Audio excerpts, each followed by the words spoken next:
Hey everyone, Solving Factory here. In this video, I'll walk you through fixing Roblox not installing on your PC or laptop.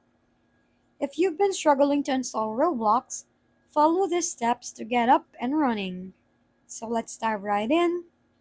So first, try rebooting your computer by clicking the Windows Start button and selecting Restart.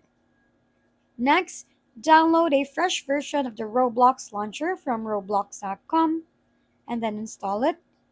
If that doesn't work, try running this in the Run window and navigate to the Roblox folder, filter by date, modified, and open the latest version.